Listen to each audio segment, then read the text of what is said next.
Okay, so today I want to just show you the Snugg iPad 3 case, which is available on Amazon at 30 quid, which was very kindly bought for me by my sister.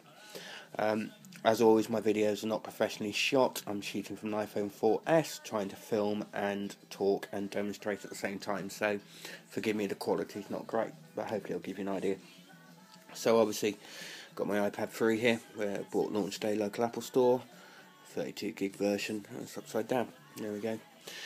Went for the white and already seeing that it's showing up fingerprints and smudges more than anything else. So for my iPad 2 I had the official Apple smart cover, but for the iPad 3 I wanted something to give a bit more protection. I got a malware case off Amazon, but that proved to not work with the iPad 3. So in comes the Snugg iPad 3 case. Now, this retails at 30 quid on Amazon, which is £5 cheaper obviously than the smart cover, but they do force you to spend £4.50 on postage and packing through the company that sells it, which is a bit of a rip-off. So essentially you are paying the same as a smart cover, but you do get a lot more. The case itself is actually really thin. If I open it up like that, you can actually see that the thickness of the device, the actual case, is really, compared with an iPad, let's have a look, that's the actual thickness there, and that's the thickness of an iPad, so it's really not very thick at all. As you can see, although it's black, it's got some nice white stitching around the edges there. On some videos I've seen that looks awful. I don't know how it's looking on this video, but in fact it looks really smart. And then you've got the Snugg logo, which you can just see there on the top right hand corner. You open it up and it looks very much like the official Apple iPad 1 case, if anyone remembers that. Again, you've got stitching here, you've got the cutout for the home button here, and underneath you've got a cutout for the speakers as well. Coming around the side you've got a stitch there, and then a cutout for the volume and lock orientation switch. Come across the top here. Now this is quite a nice touch.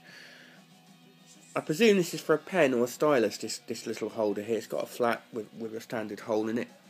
So basically you can slip a pen or a stylus into there.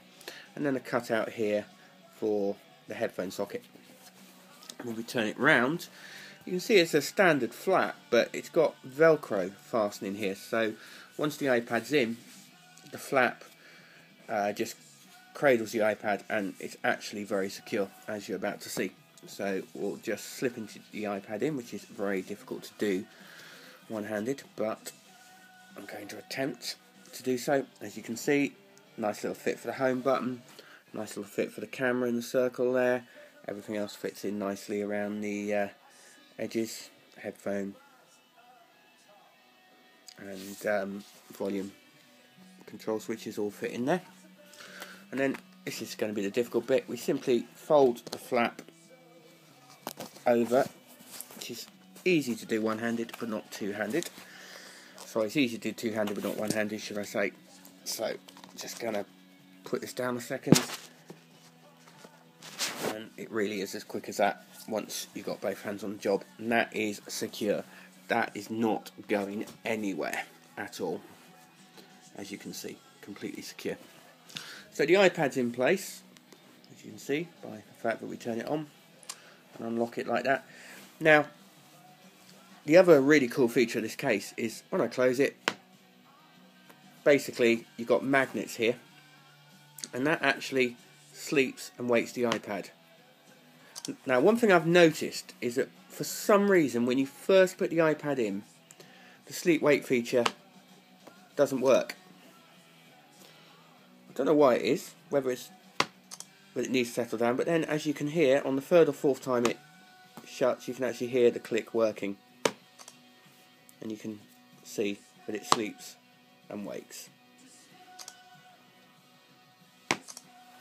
Okay, now basically open it up again.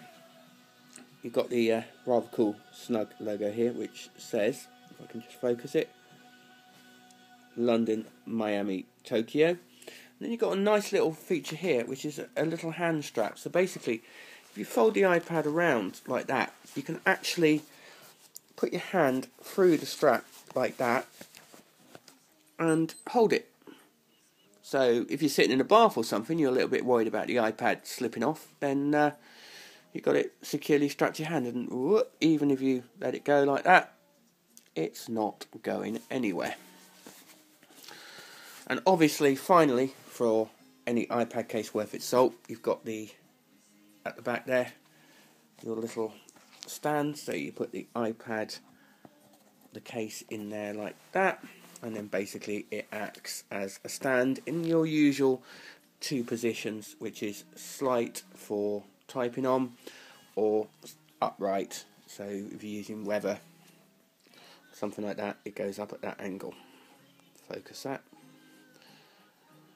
So all in all, I am very, very pleased with this case. I've had it a day. It's already been out at work with me.